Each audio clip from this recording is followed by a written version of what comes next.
श्री स्वामी समर्थ स्वामी भक्त हो. आज मी नवीन श्री स्वामी समर्थ बोधकथा घेऊन आलेली आहे. वादळ आलं की कोण साथ सोडतं आणि कोण शेवटपर्यंत उभा राहतं.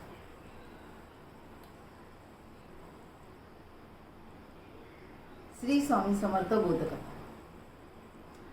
आजची कथा ऐकल्यानंतर तुम्ही आयुष्यात काही लोकांकडे पुन्हा नव्या नजरेने पाहण्याचा प्रयत्न करा. कारण प्रत्येक हसरा चेहरा आपलाच असतो असं नाही, आणि प्रत्येक शांत माणूस परकाच असतो असंही नाही.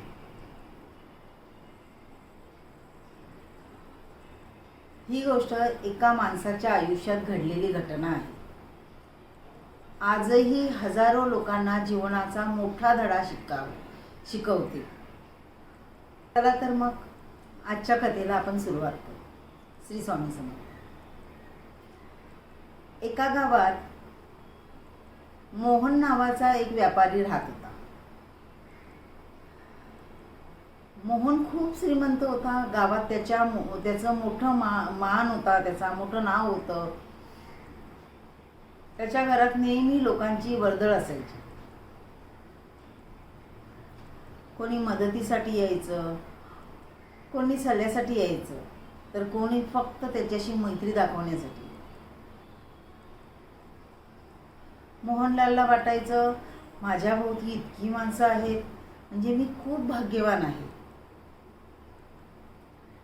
पण काळ कायम सारखा राहत नाही. एके दिवशी मोहनच्या व्यवसायात मोठं नुकसान झालं. एका मागोमाग एक व्यवहार बिघडले. कर्ज वाढत गेलं. घरातील सोनं विकावं लागलं.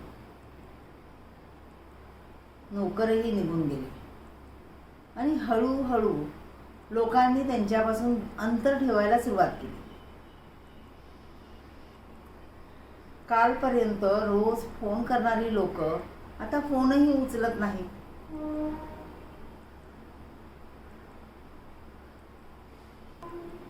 रोज घरी येणारे मित्र आता दुसरा रस्ता पकडून जातात. मोहनच्या मनाला खूप वेदना होत होत्या. एक दिवस तो गावाबाहेर जुन्या वडाच्या झाडाखाली बसला होता. डोळ्यात पाणी होतं. मनात हजारो प्रश्न उभे होते. हेच का ते लोक ज्यांच्यासाठी मी इतकं केलं? तेवढ्यात तिथे एक वृद्ध माणूस आला. त्याने मोहनकडे पाहिलं आणि विचारलं, बाळा, इतका दुःखी का दिसतो? मोहनने सगळी कहाणी सांगितली. साधू शांतपणे ऐकत राहिला. थोडा वेळ गेला. मग त्याने समोरच्या झाडाकडे बोट दाखवत विचारले, तुला ते झाड दिसतं का? मोहन म्हणाला, हो. मग साधू म्हणाले, काही दिवसापूर्वी या गावात मोठे वादळ आले होते. लहान लहान झाडी कोसळली, फांद्या तुटल्या, पण हे झाड अजूनही ताठ उभं आहे.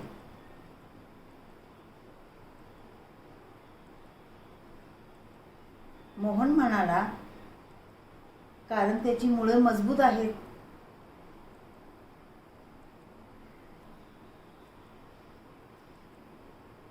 पुन्हा साधू असले, अगदी बरोबर. आयुष्यही असंच असतं. वादळ माणसाला तोडण्यासाठी येत नाही, तर त्याच्या आयुष्यातील खऱ्या मुळांची ओळख करून देण्यासाठी येतं. मोहन पुन्हा विचारात पडला. साधूंनी पुढे सांगितलं,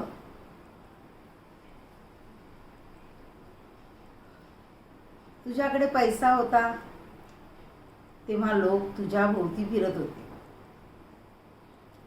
पण आता संकट आलं आहे. आता जे तुझ्या सोबत उभे राहतील तेच तुझे खरे मित्र होतील.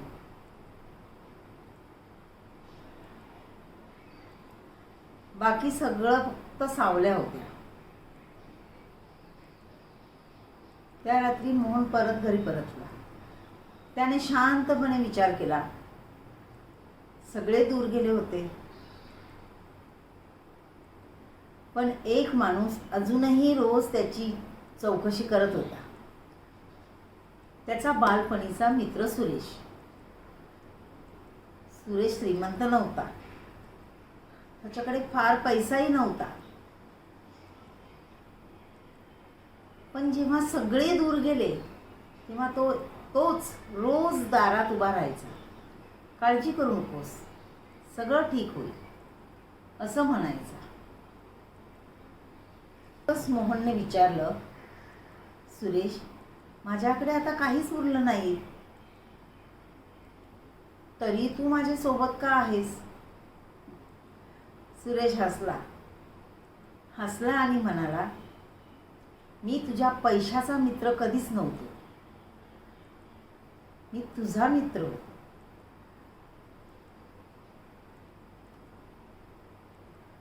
हे शब्द ऐकून मोहनच्या डोळ्यात अश्रू आले. त्या दिवशी त्याला जीवनातील सर्वात मोठा धडा मिळाला. काही वर्षांनी परिस्थिती बदलली. मोहन पुन्हा यशस्वी झाला. त्याचा व्यवसाय पुन्हा उभा राहिला.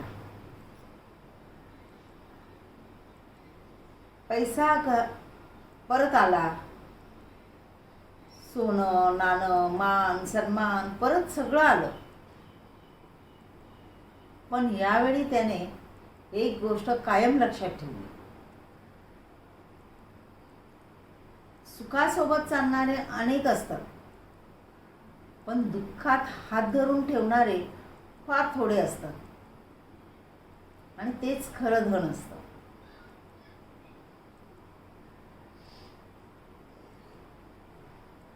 ह्या कथेतून कोणता बोध मिळतो आपल्याला माहिती आहे का?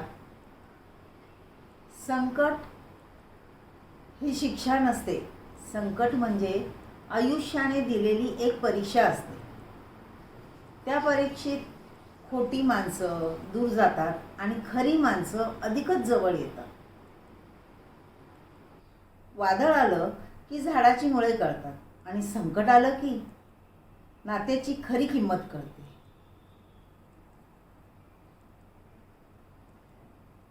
श्री स्वामी समर्थ. कशी वाटली ही गोष्ट नक्की कमेंट्समध्ये कळवा. आवडल्यास लाईक शेअर सबस्क्राईब करायला विसरू नका. श्री स्वामी समर्थ. जय जय स्वामी समर्थ. गुरुर्ब्रह्मा गुरुर्विष्णू गुरुर्देवो महेश्वरा गुरु साक्षात परब्रह्म तस्मै श्री गुरुवे नमः.